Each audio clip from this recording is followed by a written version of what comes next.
Seja bem-vinda, seja bem-vindo. Hoje vamos ter um show de números aqui, tenho certeza que vocês vão gostar muito. Os números atualíssimos de uma grande consultoria, que é a Integral. Além de consultoria, ela também tem outras atividades, como gestão de fundos.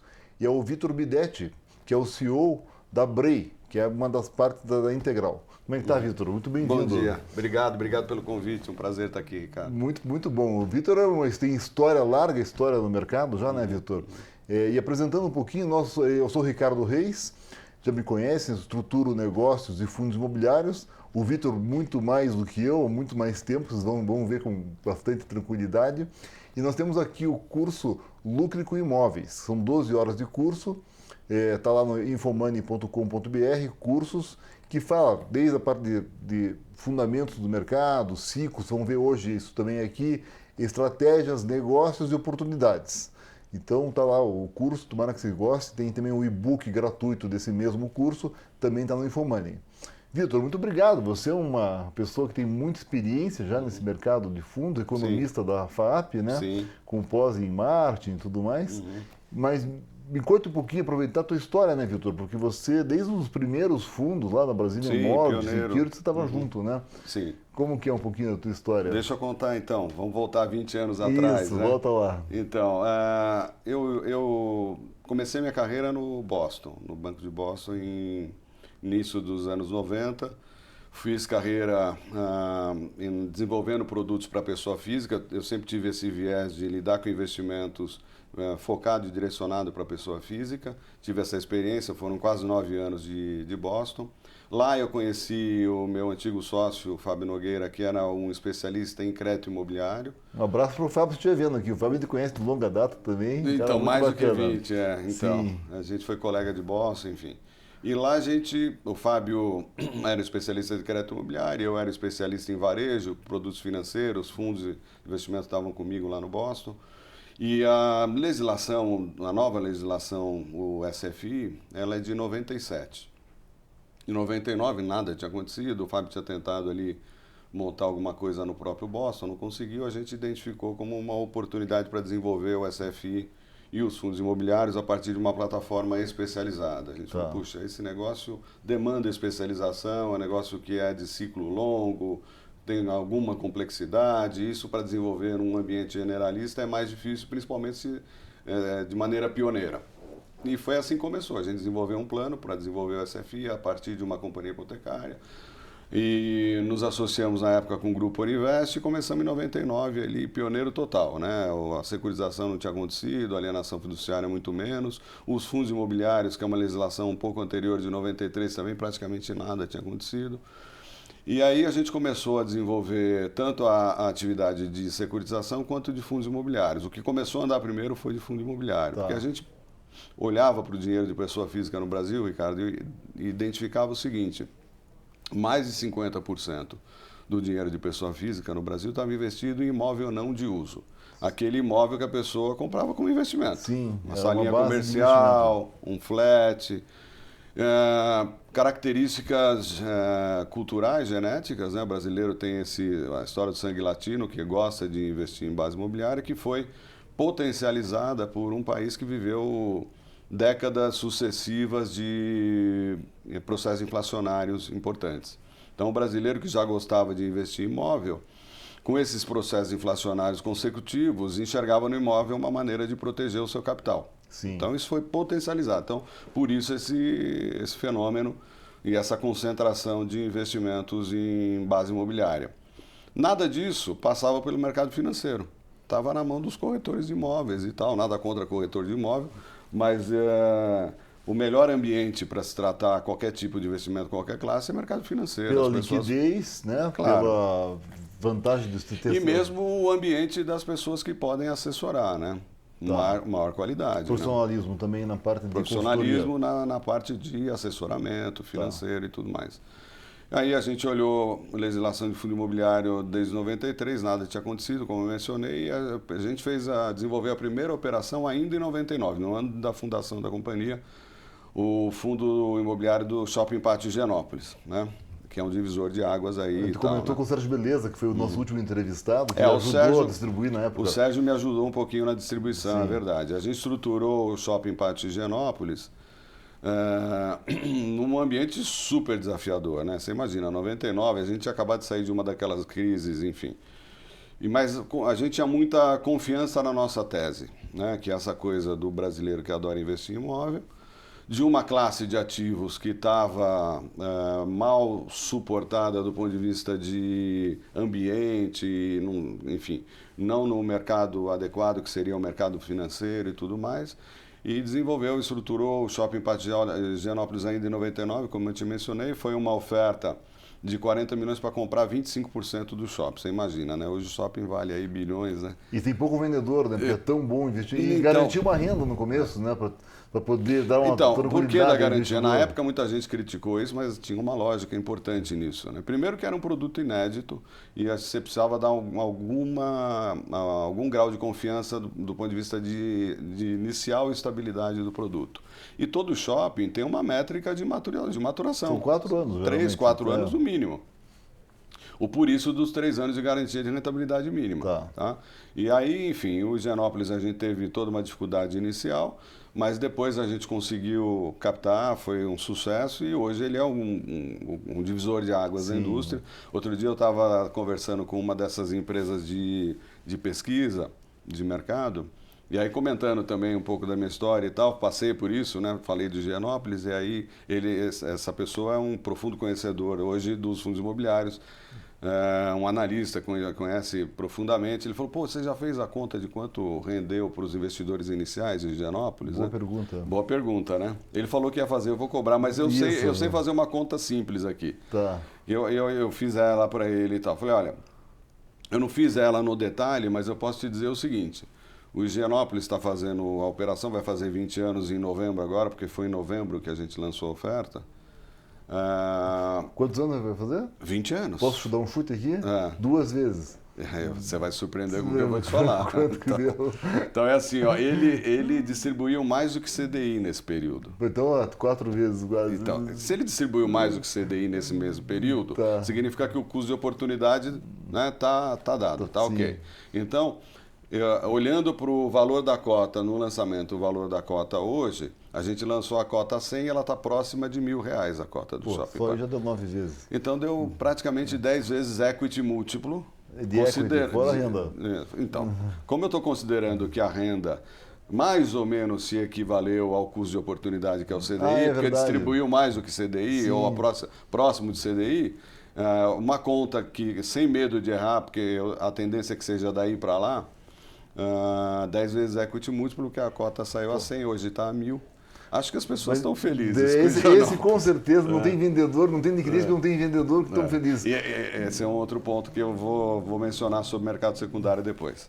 Não, aí você como tem muito número para me mostrar, e tem muita história que você fez também, tem o Torre Norte que você Então, aí a gente começou a desenvolver paulatinamente a indústria de fundo imobiliário. No começo, as pessoas queriam entender aonde elas estavam investindo, por isso dos produtos monoativo, que para aquele momento teve o seu sentido, era importante, e para uma indústria que está saindo do zero, na inicial, né, no jardim da infância, lá que a gente brinca, as pessoas queriam entender. Eu estou investindo no Shopping Pátio Higienópolis, na Torre Norte, e assim por diante. A gente foi sofisticando um pouquinho a partir de 2007, ou seja, 8 anos depois, a gente começou a desenvolver estratégias mais sofisticadas e a mais emblemática delas é o que a gente chamou inicialmente de BC Fund, que é aquele grande fundo de escritórios que a Brasilian estruturou em 2007. Sim, a gente multiativos daí já, né? Então, já numa estratégia de gestão ativa, multiativos, temática, né? Então, é uma evolução do período inicial da indústria, onde eu investia monoativo, para as pessoas entenderem aonde estavam investindo. Aí a gente sofisticou, a indústria começou a amadurecer, as pessoas começaram a entender um pouco melhor, vamos para uma estratégia um pouco mais sofisticada. Então, um grande fundo temático, era um fundo de escritórios, com gestão ativa da Brasília, para comprar propriedades investindo projetando retrofits, melhoria nas locações, criando valor naqueles ativos e apostando também numa compressão de taxa, numa taxa de juros menor, e saindo e depois em ofertas em mercado secundário para a pessoa física. A estratégia foi um grande sucesso. Ampliar o valor do fundo e comprar mais. Então, o que a gente fazia? A gente captou com o investidor profissional em 2007. Tá. Todos eles internacionais na época. Sim, né? conheci E depois já. Eu vou fazer conexão com os fundos de pensão hoje, que tem uma situação que eu entendo similar, e esse fundo é o que pode melhor inspirar eles. Captamos 700 milhões em final de 2007 para 2008 com investidores internacionais, institucionais, investidores profissionais, para desenvolver essa estratégia. 3 anos investindo, adquirindo propriedades comerciais, escritórios, fazendo gestão ativa, retrofits, melhoria de locações, etc., criando valor no portfólio e apostando numa queda de taxa e saindo a partir do 4º ano em ofertas secundárias para a pessoa física. Um sucesso total, Legal. Tudo isso que a gente projetou aconteceu. Tá. Os investidores iniciais, aqueles internacionais, tiveram dólar mais 34 ao ano de retorno. Pô, então, super Não existe, felizes. né? E as pessoas físicas que entraram comprando cotas do VC Fund em mercado secundário, depois tiveram a felicidade de ter um grande fundo de escritórios, o maior de todos, gerando renda, com qualidade, com gestão ativa, etc. O VC Fund chegou a ter 3,5 bi de valor de mercado, para você ter uma ideia. Então, a gente investiu 700 milhões, chegou a ter 3,5 bi de valor de mercado. E por muito tempo foi o maior fundo de mercado, mais líquido e etc. Né? Continua sendo um dos maiores fundos e melhores e mais líquidos de mercado. Então, a gente começou a indústria em 99 com Higienópolis e passou por uma fase monoativo. Torre Almirante Barroso. Torre Almirante Barroso, diversos outros, Tá. né, monoativo. Passou por esse momento de início de sofisticação da indústria com fundos com gestão ativa, como o BC Fund, que também foi iniciado de maneira pioneira lá por nós essa etapa da indústria. E, enfim, aí a gente passou por um momento de crescimento forte da indústria ali entre 2007 e 2013 aproximadamente. Em 2014 já começou a arrefecer por conta da crise. Aí nessa fase de 2007 a 2013 já produtos mais sofisticados como o BC Fund, outros gestores também levando fundos de gestão ativa a mercado.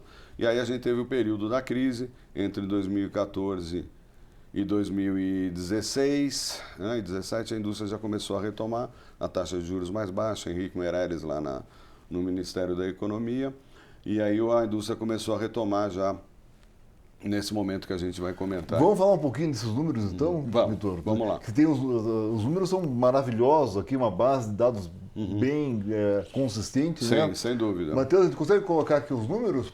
Vamos começar pela macroeconomia, né? A gente fala muito de imóveis aqui, nosso programa é mais imobiliário, o Arthur Vieira de Moraes fala mais de fundos imobiliários, e esses teus números têm muita base de macro e depois de imóveis, lá no finalzinho fundo imobiliário, não é isso? Para a gente poder fundamentar aí esse momento, explicar o que está acontecendo para as pessoas. Então né? vamos passando, com bastante coisa, vamos passando, vai comentando. Eu vou comentar rapidamente aqui o que está acontecendo em termos macroeconômicos, como eu disse, para poder fundamentar esse bom momento da indústria de fundos imobiliários. Excelente, né? tá bom. Eu que estou aí, como você mencionou, há 20 anos, no mercado financeiro e imobiliário, né, como especialista nisso, mas eu estou na minha carreira tem mais de 20 anos, lá desde o início do mercado financeiro, então tenho uma estrada bastante razoável. Por vários momentos. Vários momentos. O que eu posso afirmar com toda essa experiência estrada, a gente está vivendo um momento único, inédito no país. Né? A gente nunca viu isso. A gente teve um momento aí de taxa de juros aparentemente eu digo porque a gente sabia que naquele momento a inflação estava artificialmente controlada, naquele período lá do governo Dilma, Sim. mas a gente teve um momento de aparente taxa de juros baixa. A gente está, dessa vez, 2012, isso, 2013, um 7,25 aí.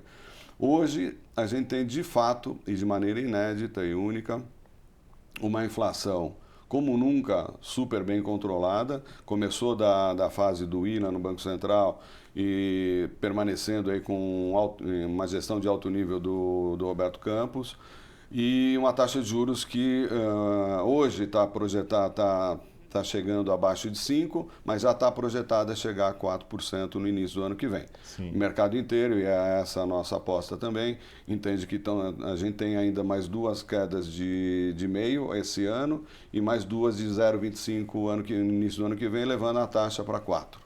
Então, 4% do final de 2019, próximo disso, 2020, 4%, e os 3 próximos anos, uma taxa de juros ainda ao redor aí de entre 4% e 6%. Por que isso? Porque quando a economia começar a retomar com um pouquinho mais de força, o Banco Central precisa subir um pouquinho a taxa de juros para poder controlar aí a inflação. Mas o fato concreto a gente tem, de maneira inédita, um ciclo previsível de aproximadamente 5 anos de taxa de juros e inflação muito baixa. Isso é importante porque isso permite e cria as condições para a economia retomar com força, que é o que a gente acredita. O com força é no nível aí entre... esse ano o mercado ajustou a previsão para 1%, mas 2,5% a 3% ao ano nos próximos 5 anos. Isso vai permitir 2 principais crescimentos do ponto de vista de segmento. O imobiliário e o de infraestrutura, que são 2 segmentos que dependem essencialmente de cenário macroeconômico estabilizado para um ciclo previsível. E como eu disse, pela primeira vez a gente tem isso, né, de maneira inédita. Excelente. Então nesse cenário que a gente está trabalhando. Então melhorou, vai ter que produzir para poder ganhar mais do que a renda fixa. A renda fixa vai ficar realmente, como é no mundo inteiro, um valor muito baixo. Para ganhar mais do que isso tem que correr algum risco. E os imóveis e infra é um dos mais básicos de todos. São 2 segmentos super importantes, dependem disso. A classe de ativo imobiliária no mundo inteiro é uma das principais classes de investimento. Aqui no Brasil se fazia isso de maneira informal e direta. Aqui agora a gente tem o fundo imobiliário ganhando espaço aí e assumindo protagonismo como classe de ativo. Tá? Boa, Vitor. Vamos lá, Vitor. A partir disso, então, Ricardo, a gente tem um cenário macroeconômico excepcional e uma agenda de país, paralelamente, andando bem, de maneira surpreendente, o Congresso aí fazendo um excelente trabalho. Reforma da Previdência passou... Isso foi ótimo, né? Isso vai garantir, o juros não vai subir, porque então, a dívida está mais ou menos controlada, né? Todos os investidores, exatamente, todos os investidores davam ali de olho nessa coisa da reforma da Previdência, porque ela é a reforma mãe, né, que o pessoal diz. Sim. Mas da equação fiscal de longo prazo, essa tranquilidade está dada na medida em que a reforma da Previdência foi aprovada e as outras reformas estão encaminhadas e é dado como certo que no curto prazo a gente tem reforma administrativa sendo aprovada e reforma tributária no primeiro semestre do ano que vem. Dado esse cenário de agenda de país macro, com o cenário macroeconômico que eu mencionei, as condições estão dadas aí para esse ciclo inédito de 5 anos de crescimento. Excelente. E as 2 principais classes de ativos, dentre elas o segmento imobiliário. Tá? Quer comentar um pouquinho? Os indicadores, a partir desse cenário que eu acabei de explicar, são todos positivos. Um ponto importante que você mencionou, que é essa questão do endividamento público. Outro efeito importante de taxa de juros muito baixa é que o serviço da dívida fica muito menor e isso permite aí uma redução. O hiato do produto, de maneira simples, para quem está nos assistindo, significa o quê? Que existe, como vocês estão vendo aí, existe um hiato do produto importante.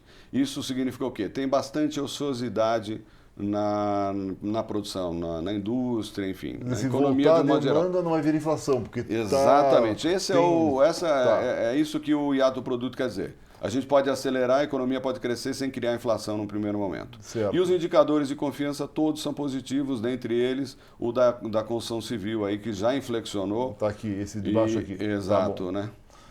Aí vamos para o ciclo, que é a base de tudo, né? O ciclo... O mercado imobiliário no mundo inteiro ele vive de ciclos e contraciclos, né? A gente entende que nós estamos exatamente no início de um ciclo de recuperação, como mostra aí esse nosso gráfico.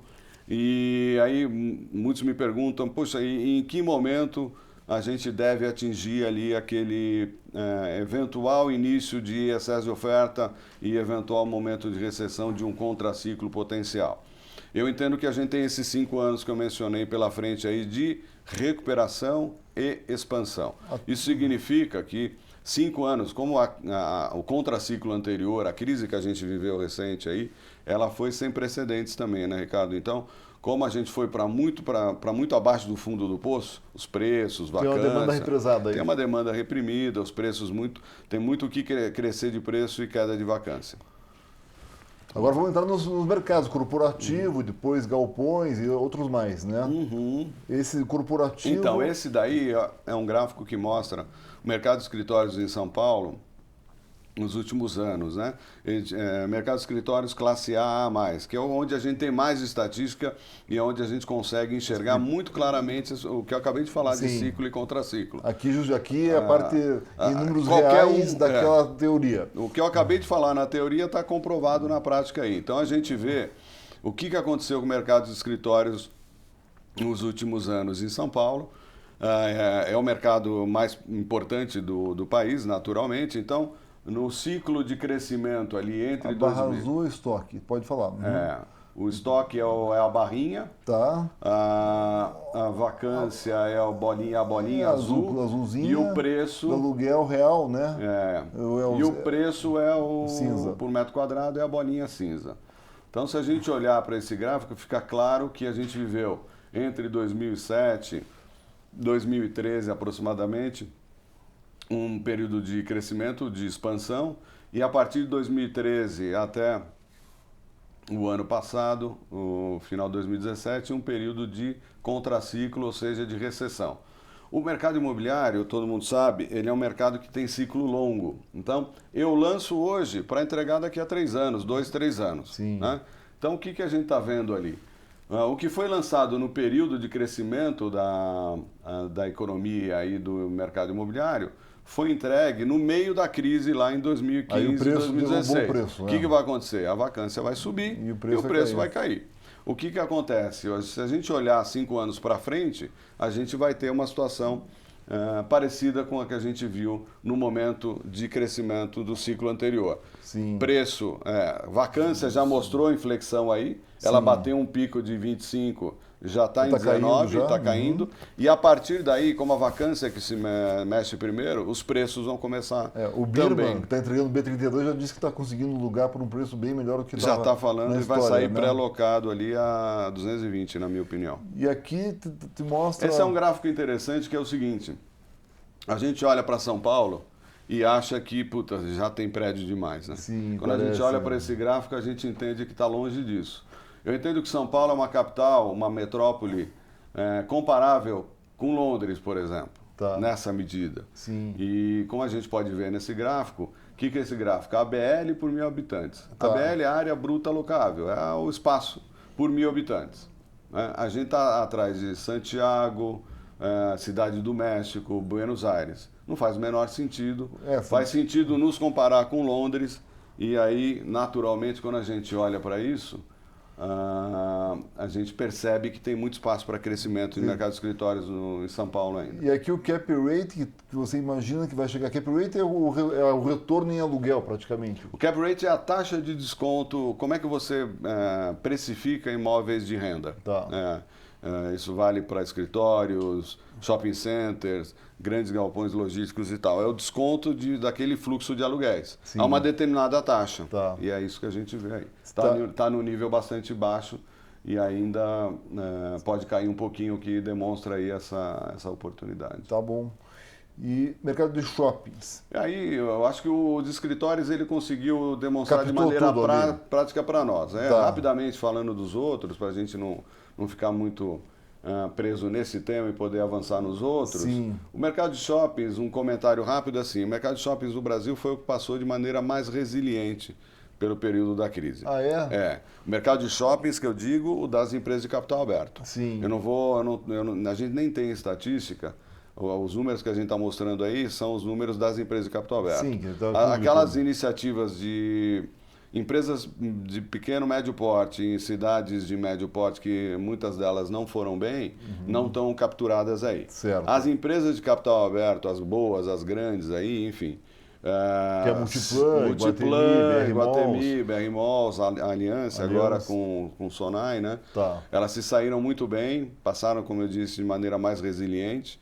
A vacância, acho que tem no próximo gráfico, como a gente pode ver, ela bateu num pico ali de 5%, já caiu. Tem esse gráfico aqui, ó. Exato, é o de baixo. Já caiu, tem um efeito de sazonalidade ali, mas já está... E nem aumentou muito mesmo, né? Não, 5% então, não é nada tudo fora da curva, né? É o que eu acabei de dizer. E os indicadores são excelentes, né? O gráfico ali de vendas do varejo ali, que já está lá em cima. Legal. Tá? Então, e aqui é o de logístico, se você for para o próximo, a gente consegue enxergar um gráfico muito parecido com o de escritórios, em termos de vacância. A vacância é o cinza, o preço é o amarelo. O preço é o laranja, exato. E a absorção líquida, que é o que interessa, é o azul escuro. Exato. E o novo inventário é o azul claro. O que você vê aqui, então? Então, a história de ciclo e contraciclo a gente também consegue enxergar aí, né? A vacância chegou a bater 25 também, já inflexionou. Os preços oscilaram menos do que nos escritórios, mas também caíram um pouquinho. Então a gente vê a vacância já caindo e os preços devem começar a inflexionar de maneira positiva. E aqui tem aquele negócio que, como é mais fácil construir um centro logístico, os preços não tendem a subir muito mais do que isso. Se constrói rápido, está um preço mundial, que é 5 ou 6 dólares por metro quadrado. Por isso que o preço ele se moveu menos do que nos escritórios. Vai ficar mais... Agora, esse é um segmento, só um comentário rápido, Ricardo, que é um segmento para a gente ficar de olho, deve andar bem, por conta desse novo modelo de vendas aí com o e-commerce. Vale mencionar aqui as empresas de shopping no Brasil, as boas, né, essas que a gente mencionou, já se movimentaram no sentido de se reposicionar em relação ao e-commerce. Parte delas já comprou empresa de logística, já estão transformando os shoppings do grupo em centros de distribuição. Legal, bom comentário. Portanto, eu entendo que os shoppings vão continuar e ter um ciclo positivo. Esse ciclo agora vão muito bem. O de logística é um segmento que deve crescer bastante bem, dado esse modelo de e-commerce que está crescendo.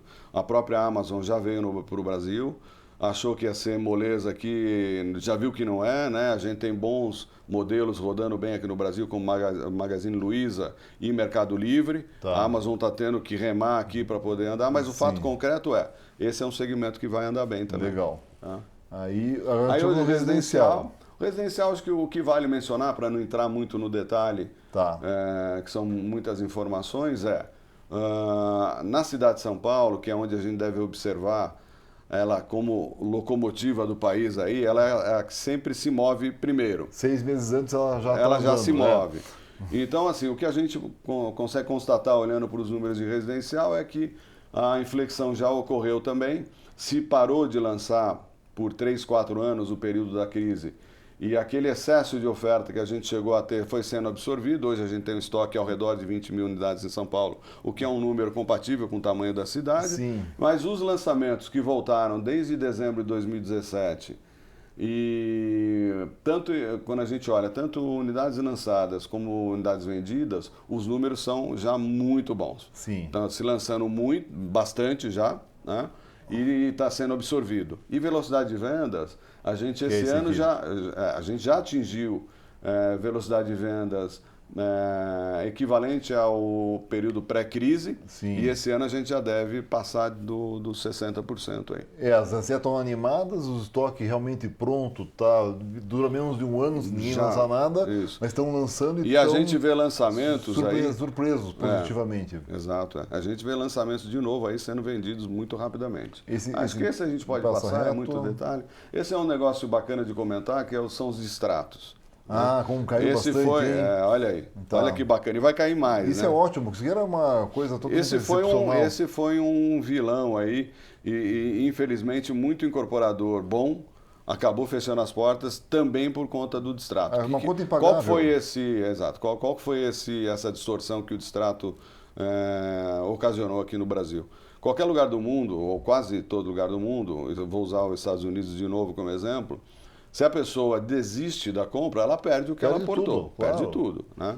Porque o incorporador, ele compra o terreno, faz investimentos diversos, investe em marketing, investe em projeto, contrata arquiteto, contrata empresa de venda, agência de publicidade, faz um investimento enorme. Aí, em determinado momento, uma pessoa, um investidor que está eventualmente até especulando, que aconteceu muito nesse período aí da euforia, ou mesmo um comprador, desiste e ele perdia.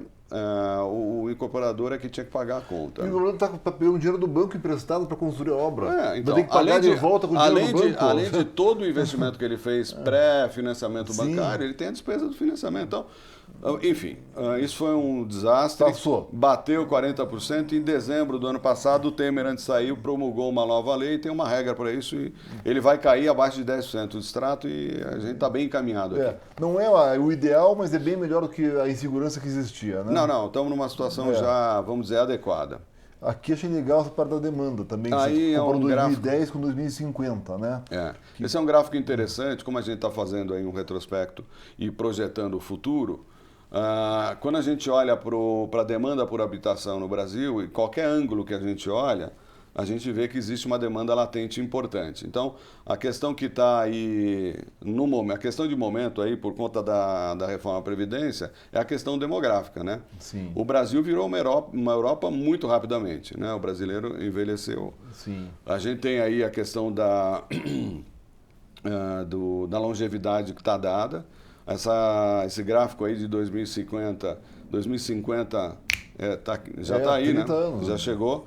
E quando a gente olha por demanda por moradia em função desse gráfico, você vai ver que o salto é gigantesco, dado que como as pessoas estão vivendo mais, a população, de um modo geral, vai demandar mais moradia, dado esse novo imóveis ciclo. menores, mas mais então, imóveis. Você tem mais gente chegando, demandando, e você tem as pessoas que estão envelhecendo e vivendo mais tempo, demandando outro tipo de imóvel. Então, a demanda por habitação. E aí, a gente olhando na perspectiva do crédito, a gente teve quando a gente começou lá, e foi uma das coisas que nos motivou a montar, 2%, a montar a companhia lá em 99, o crédito imobiliário era 1,5% do PIB. Então, o total de crédito imobiliário era no 1,5% mercado era do PIB. 1,5% do PIB. Então, e se olhava o mundo inteiro, era muito mais, né? E hoje, inclusive, multiplicar isso por, então, 6 ou 7 já, chegou em 10%. Mas o interessante é que, na minha visão, e a maioria do mercado concorda comigo, é que a gente está no meio da estrada. Só. Sim, dá para chegar em 20%. A gente saiu daquele 1,5% do PIB, cresceu, deu uma estabilizada e voltou a crescer o ano passado e está aí ao redor de 10%. Legal, tá. O que eu entendo, Ricardo? Pelas características brasileiras, eu entendo que o crédito imobiliário deve chegar e se estabilizar ao redor de 20%. Sim, ou seja, a gente está no meio da estrada, 20% é o que tem Chile, África do Sul, China. A gente não tem as características de Estados Unidos e Canadá, por exemplo, que tem excesso de alavancagem lá. Ao redor de 20% é onde a gente deve chegar a estabilizar. Isso significa o quê?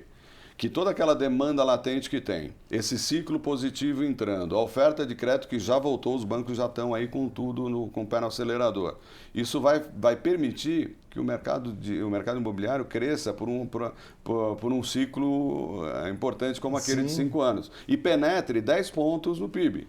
E agora a coisa do financiamento, ser realista, tirar a TR, colocar a inflação real, mais um juros baixo, isso vai ser realista. Isso é importante.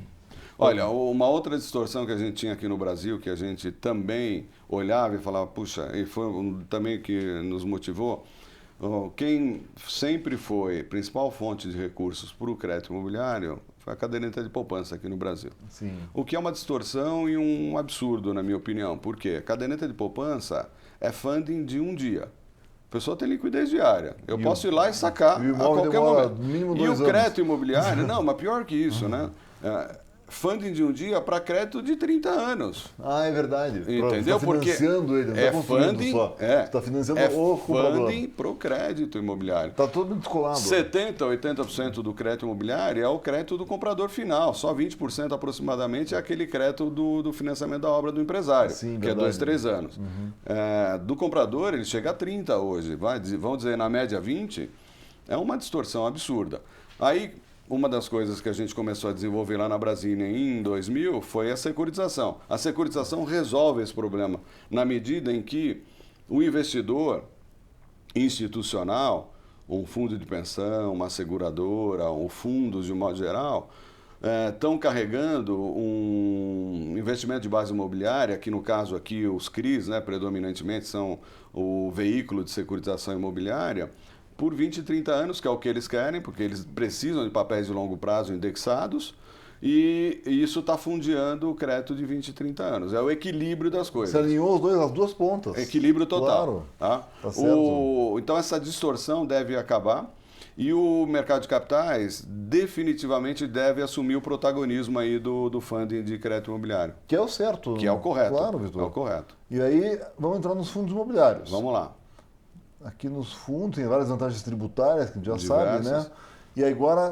Falar um pouquinho dos números. Qual que você quer comentar aqui? Então, vamos...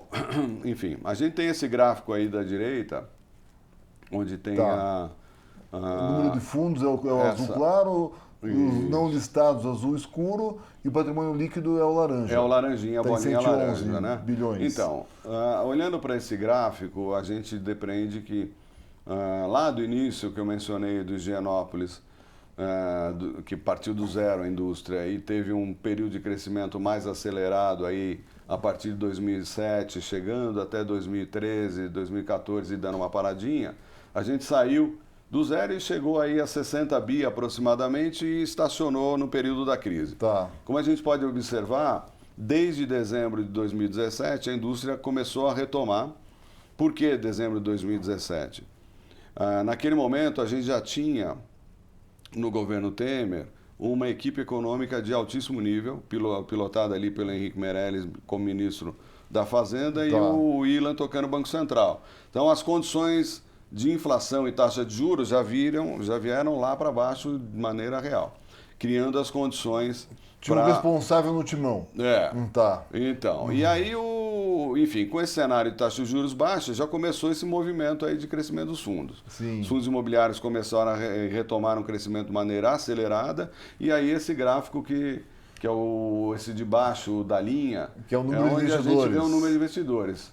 Você imagina, Ricardo? 431 mil Estava já. 430 mil em agosto. Tá. Esse número eu imagino que ele tá rompendo a barreira dos 500 mil já. 500 mil, né? Assim. Você imagina a minha felicidade olhando para isso, né? É o que nós esperávamos 20 anos atrás já. Né? Eu lá em 99, quando a gente projetou a indústria de fundo imobiliário, foi pensando nesse momento. Óbvio que para ele acontecer, a gente precisa de condições macroeconômicas que finalmente acontecem de maneira sustentável aí. E aqui esse aqui é o nosso último gráfico. Esse é o que compara o IFIX, né, que é a média dos fundos, que é o azul escuro de cima, com o Ibovespa, que é o azul claro embaixo, com o CDI, que é a linha ali. A linha cinza aqui. Esse gráfico é muito interessante, que também... Desde junho de 2011, janeiro de 2011. Que é quando o IFIX foi criado. Tá. Entendeu? O IFIX, o que é o IFIX? É o índice dos fundos imobiliários, que é uma cesta de fundos composta de aproximadamente 60, 70 fundos. Tá?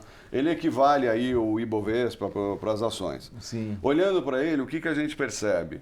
Que a coisa dos ciclos e contraciclos, taxa de juros baixa, o IFIX vai lá em cima. Sim. Taxa de juros um pouco mais alta, ele vai um pouquinho mais abaixo. Mas ele não descola tanto. E a gente vê ele indo lá para cima de novo nesse cenário de taxa de juros muito juros baixo. Altos históricos. Quer dizer, essa taxa do Selic está muito alta, na verdade. Naquele período ali intermediário, agora muito alto. Deve aumentar mais essa diferença de agora em diante. Então, né? deve. E assim, se a gente entender... Obrigado, Matheus. Peraí, tem mais essa aqui ainda que você queria comentar, não? Sim. Desculpe, Matheusinho, obrigado. Final, rapidamente. Tá. Apesar desse crescimento todo aí, no Brasil, os fundos imobiliários representam apenas 2% da indústria de fundos de investimento como um todo. É uma indústria de 5 trilhões, representa 2%.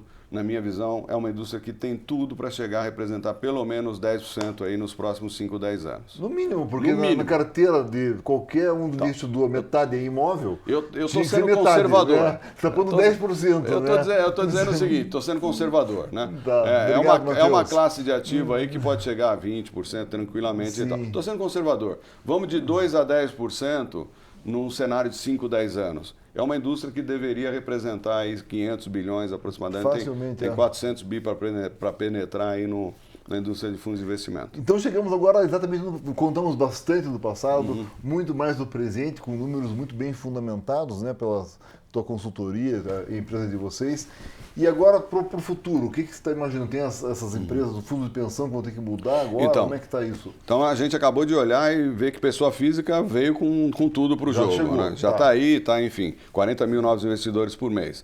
A gente viu que tem um espaço enorme para fundo imobiliário crescer em termos da indústria de fundos de investimento como um todo. 2 para 10% pelo menos nos próximos 5, 10 anos. Tá. E tem o fenômeno dos investidores institucionais, que eu estava te comentando. Os fundos de pensão no Brasil é uma indústria de 1 trilhão, né? Crescendo. E eles têm uma nova legislação que há um pouco mais de um ano foi editada e que trouxe uma boa notícia para eles. Eles tinham um limite de, no máximo, 8% com investimento imobiliário. Esse limite foi ampliado para 20%. Eles podem ir agora a 20% do seu portfólio, ou seja, hoje, 200 bi. E eles têm metas atuariais de IPCA mais 5%, pelo menos. Um fundo de pensão tem como mandato longuíssimo prazo pagar pensões, né? Sim. Então, a classe imobiliária, para eles, é a melhor classe do ponto de Paga vista, o que eles precisam, do ponto de tem o vista de prazo que eles risco. querem. Exatamente. O que veio junto nessa nova legislação? Então, vocês podem ir agora de 8 para 20, só que só através de fundo imobiliário ou CRI, só através de mercado de capitais. O que a Previc, que é o órgão fiscalizador, qual o espírito disso? Vocês vão atuar num ambiente mais adequado, com mais governança, liquidez e transparência, que é o mercado de capitais. Então, vocês podem ampliar o investimento, é um investimento que casa com o risco que vocês correm, que é de longo prazo. O imobiliário é a melhor classe de ativos do ponto de vista atuarial para vocês, só que vocês vão fazer isso através de fundo imobiliário. Então, além do pessoa física que já entendeu e está vindo, deve vir logo em breve, no próximo mais 10 anos aí, o fundo de pensão. Os fundos de pensão vêm com força total aí. Então, nesse crescimento aí que eu mencionei, de 2 a 10%, pelo menos, da indústria de fundos de investimento, a gente tem aí 200 bi potencialmente vindo do lado dos fundos de pensão, que crescem anualmente, né? E agora, alguns pontos novos, né? Os ativos normais são shoppings, são prédios aqui em São Paulo. Duas perguntas. O que vem de novo ativo e por que não sai de São Paulo isso? Então, vamos lá. Do ponto de vista de tipo de ativo, né? Predominantemente, os investidores de fundo imobiliário buscam renda. Né? No final do dia, eles buscam renda. Então, o ativo que está ali, de preferência, tem que gerar renda. Os escritórios, naturalmente, são a classe de ativo mais importante, depois vem shopping center, galpões logísticos, são ativos geradores de renda.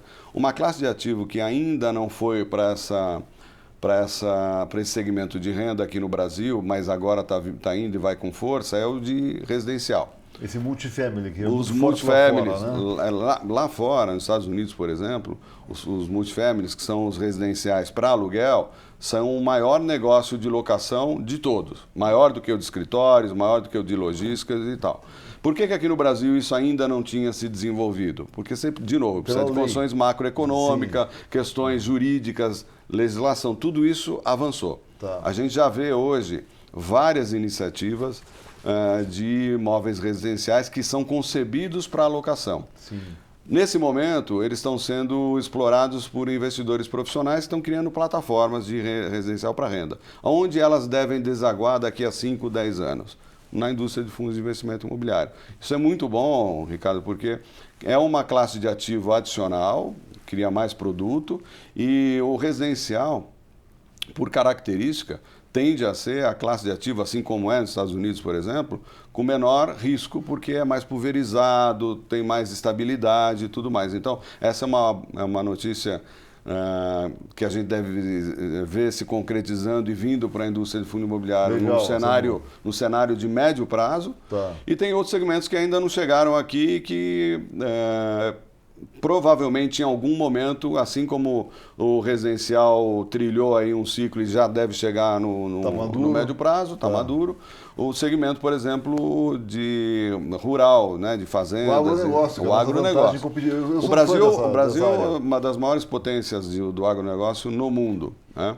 E o negócio do agronegócio, as fazendas, enfim, é uma classe de ativo que ainda não chegou para os fundos imobiliários. Eu imagino que em algum momento vai passar por um processo, eu entendo que começa a se olhar essa classe e a gente vai ter um ciclo parecido com o residencial e chegando aos fundos imobiliários. Vitor, então, olha, eu faço um apelo para você aí, que você é um dos grandes estruturadores de fundo desde o início, que sempre abriu o caminho, né? De abrir o caminho, porque a vantagem natural do Brasil para agronegócio, ela é maior que em produtividade, em área. O Brasil é uma potência, né? Eu acho que a renda dela é um pouco menor do que o esperado para os imóveis aqui, mas é uma boa renda com estabilidade. Então, vamos fazer isso acontecer. Vamos olhar esse assunto com atenção. Estamos chegando no final aqui, Vitor. Eu queria deixar Então você está otimista com o fundo, com os imóveis em geral? Então, por tudo que a gente acabou de olhar e avaliar, não tem como não estar com uma visão positiva das coisas, né, Ricardo? A gente está com uma agenda muito positiva. Hoje, lá na nossa companhia, nós somos uma plataforma, como eu estava te mencionando, temos 2 gestoras e uma DTVM, atuamos como especialistas em imobiliário, naturalmente, em crédito estruturado também, em FDICs, somos uma referência na indústria de FDICs. Fundos recebíveis, né? Os fundos recebíveis, então somos referência em fundos imobiliários, somos referência em fundos, em FDICs, fundos de crédito. E a gente entende que esse momento único que eu mencionei de macroeconômico, esse novo paradigma macroeconômico, é transformacional, né? Eu entendo que o mercado de capitais ele vai assumir aí como principal avenida de ingresso de investidores, tanto locais quanto internacionais, e eu entendo que a fronteira internacional vai participar ativamente de maneira importante através do mercado de capitais nas diversas classes de ativos. O Brasil está pronto para receber esse fluxo. Se a gente olha para a fronteira externa, o Japão já é juro negativo há muito tempo, a Europa está se transformando todinho em juro negativo e os Estados Unidos está caminhando para zero. Sim. Os outros emergentes estão em momentos diferentes do Brasil, não tão bons. O Brasil está num momento de ascensão. E tem um risco político maior que o Brasil. Muito maior, agendas diferentes, enfim. Sim. O Brasil está num momento muito bom na perspectiva de capturar potencialmente o ingresso de recursos.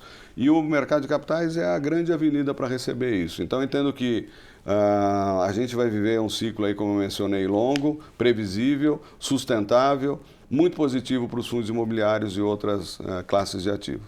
Excelente, eu tinha certeza que você viria com toda essa tua vibração aí, né? Você é uma pessoa que é visionário desde o início, há 20 anos, tive a sorte de conhecer o trabalho da Brasília com vocês e outras pessoas da época também. Do nosso grupo. Que venham trazendo e construindo essa indústria paulatinamente e sempre vendo daquele ponto, vocês imaginando o futuro, e esse futuro foi chegando mais devagar do que imaginávamos, não por culpa nossa, mas porque as condições macro não estavam legais. Permitiram, e hoje mas chegaram, né? Hoje chegaram. Então eu imagino que o que está trazendo de visão para o futuro tem uma grande possibilidade de acontecer mesmo. Sou partidário da tua visão, concordo plenamente, tanto no passado quanto hoje. E deixar um recado final para o nosso público aqui, Vitor. Olha, assim, eu acho que a gente deu, na palavra anterior, aí uma sintetizada em tudo que a gente falou aí ao longo da nossa conversa, né, Ricardo? Eu tenho essa visão, eu procuro evitar a palavra otimista. Tá. Eu procuro olhar de maneira pragmática as coisas e aquilo que eu te falei, eu entendo que o Brasil vive um momento único de uma agenda positiva, né? Então, nessa perspectiva, eu acho que todo mundo sai ganhando, né? O Brasil sai ganhando, as pessoas, a gente vai ver, em função de tudo que a gente olhou aí nos números, os indicadores de um modo geral, inclusive o de emprego, andando de maneira positiva. Então, os brasileiros e os investidores hoje conseguem ter, isso é uma evolução que as plataformas de investimento trouxeram, né? Muito mais assessoramento para poder se posicionar e tomar decisões do ponto de vista de investimento e de diversificação, que é o que a gente está falando aqui, de maneira muito mais fundamentada. Então, estou com uma visão bastante positiva. Eu entendo que a gente tem um ciclo aí, médio e longo prazo, interessante em termos de país. E para o mercado de capitais, no caso aqui da nossa conversa, a indústria de fundos de investimento imobiliário, eu acho que vai capturar isso como poucas. Vai ser um momento muito bom para a indústria. Muito bacana, Vitor. Tá bem explicado. Muito obrigado. Eu tinha um livro, nosso livro do Lucro com Imóveis para você, um presente. Obrigado aí.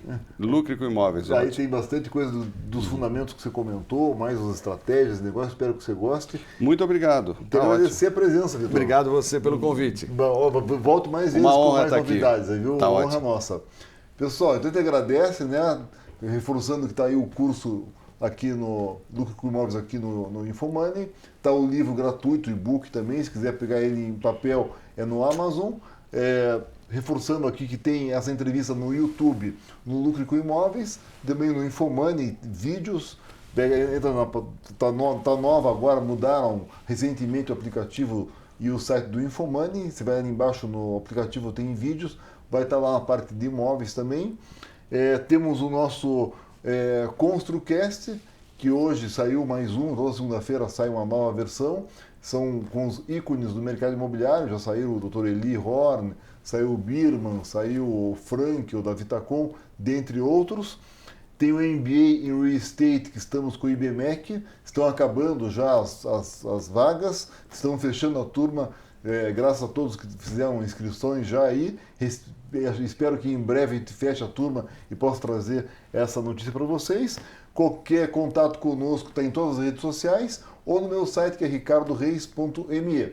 Agradecemos a todos vocês e os convidamos para a próxima entrevista na próxima semana, tá bom? Grande semana, um grande abraço a todos vocês. Tchau, tchau.